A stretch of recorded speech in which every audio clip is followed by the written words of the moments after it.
Welcome to Persistent Empires. Hey, how's it going, guys? Welcome back to the channel. Today we are diving in with obviously Persistent Empires, a brand new multiplayer mod for Mount and Blade 2 Bannerlord. So if you've never heard of the Persistent World mod or Persistent Empires before, basically it is a multiplayer mod that allows you to go ahead and keep a persistent character through one large-scale campaign. And this does not have a campaign map like Bannerlord Online, where you're moving around the classic Calradian campaign map and then you dive into these scenes. You're basically just in one large-scale world from the get-go. There's no moving out to the abstract campaign map. You are just in your character running around one large-scale map. And of course, this map will have a whole bunch of interesting things to mess around with. There are castles that can be conquered by players. There are villages where resources can be gathered. You can set sail into the seas and start fishing for a career. Change your classes to go ahead and better suit the needs of your kingdom.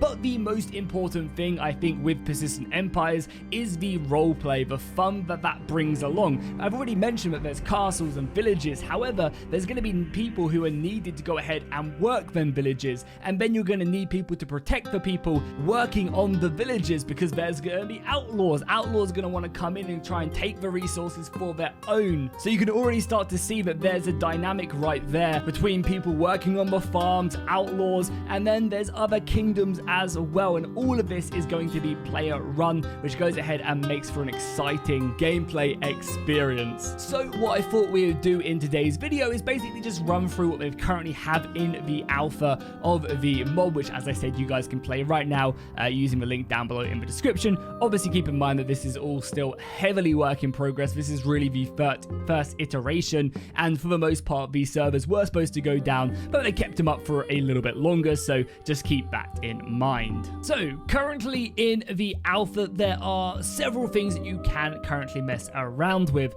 First things first, you do have access to the entirety of the map. Now this will develop, I'm sure expansions will be added depending on the amount of players that can join, and that's also one of the other really exciting things about it being on Bannerlord, is just the sheer scale of the servers. Multiplayer isn't in the best spot right now. However, people have tested these server sizes to go all the way up to 500 plus people. Now, even if you just get half of that, imagine 250 people actively playing in one of these worlds where the economy is driven by the players, where armies are fighting, serfs are farming.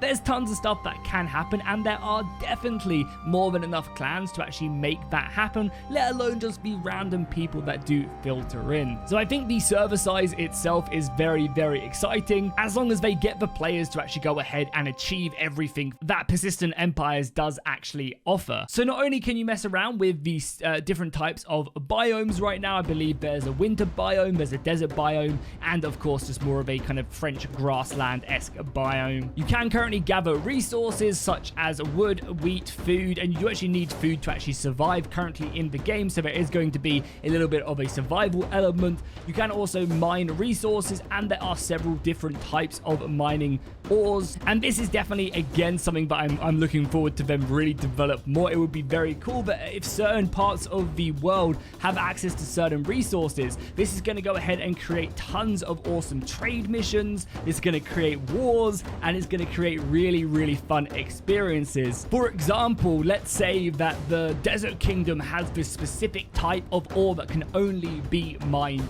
there. That'd go ahead and create a really interesting dynamic in the world. Whoever owned them castles will be able to go ahead and protect their routes to the mines way more effectively. It would then force other kingdoms to either send out, large-scale raiding parties to go ahead and take this ore. They'd have to go ahead and trade it with the kingdoms that have control of it, or just go ahead and heavily fortify their miners who make their way to the mines to go ahead and bring back the resources. That then goes ahead and offshoots another thing. When they're bringing back the resources, whether it's through trade or whatever, they can then be raided by other kingdoms. You can already start to see that if the player support is there, it would absolutely create some insane scenarios and stuff that you just remember. So yes, you can go ahead and gather resources currently in the mod, and I'm sure that is just the very beginning of it. I can only imagine they're planning on adding in loads of different types of resources, as well as requirements to go ahead and actually gather them. I assume a novice miner wouldn't be able to go ahead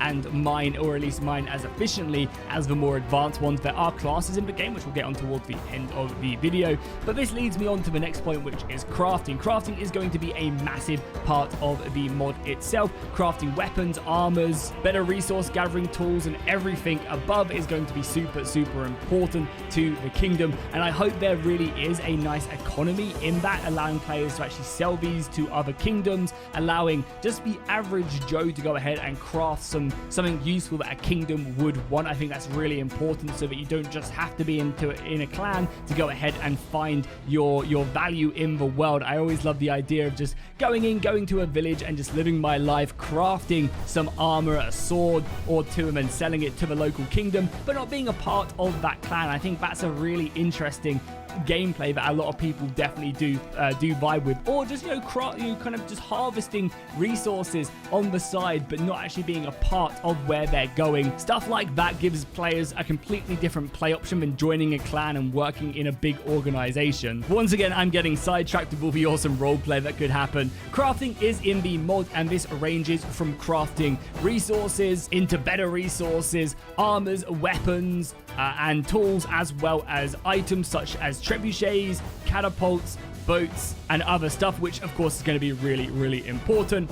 Again, I imagine as the mod gets more and more developed, these recipes and the resources costed for them is going to definitely change, but for now everything is pretty easy to craft. However, you do actually have to be a certain role to do this. So there are roles in the game currently, as you're seeing on your screen right now. This ranges from a serf that can gather resources, to a craftsman that can actually go ahead and utilize them resources to make stuff, to warriors and other types of soldiers. You even have a huntsman role, which is great for actually hunting down game and bringing back meat to the kingdom. And each of these roles have specific bonuses and stats tied to them. For example, a craftsman can't go ahead and gather resources. Only the serf, I believe, can do that, or at least gather food. I think they can. I think everybody can gather wood. However, that's going to be a little bit harder to actually go ahead and achieve. They also have a great inventory system in the game, very easy to go ahead and mess around with. And on top of that, you can also store resources. So what I've been seeing a lot of players doing when I've been running around the map is, putting down a large chest on the ground, putting all their resources into it, loading that onto a cart, and then bringing it back to the kingdom storehouse to go ahead and be locked away for safekeeping. The mod itself also does have a voice chat currently in the game, which is made for some interesting experiences. Here is one of the organic experiences I just had when I was running around the map, which was so awesome to go ahead and run into. It was just some guy looking to help me on my way. Have you played any PW back in the day? Inside the castles, there are some, so within castles, there are certain rooms where you can train as different classes. But because this is quite new, and I guess the castles are basically set assets, so I have no idea. Just take a walk around the castle. The prices range between 1,000 and like 10k or so. And I think moments like this are just so important to the health of the community, helping out new players, and the voice chat just allows that. It will also allow battle screaming when you're sieging someone's castle, which is completely possible. So yeah, something I haven't mentioned yet is you can go ahead and conquer other people's settlements. You obviously have to do that by force, and I imagine there'll be certain times where you can go ahead and initiate sieges, and you'll be able to have people teaming up on one another. You'll be able to go ahead and have actual players forming up, clans supporting one another, clans reinforcing one another. Imagine your clan is under siege and there's two clans outside hammering your settlement with trebuchets. You can make breaches as you're sieging as well. Hopefully you'll be able to build siege towers to push on the enemy settlements. That stuff is all available and super exciting. But as I was saying, imagine like you're being sieged when all of a sudden off into the distance the Vale Horsemen arrive to go ahead and relieve the siege and go ahead and stop your castle from being conquered. There's moments like that which I think are going to either make or break this mod, and the ability that stuff is already in the mod is very exciting. And really it's just the beginning. They have some extremely talented coders on their team, as you can see with what's already possible in the mod, and it's only going to get more and more impressive. So definitely go over and check out the Persistent Empires Discord server. Go ahead and join their alpha testing, and definitely subscribe to the channel, because I will definitely be covering this mod as it gets more and more developed, and maybe even start a little Jackie Fish army. So I will see you guys in the next one.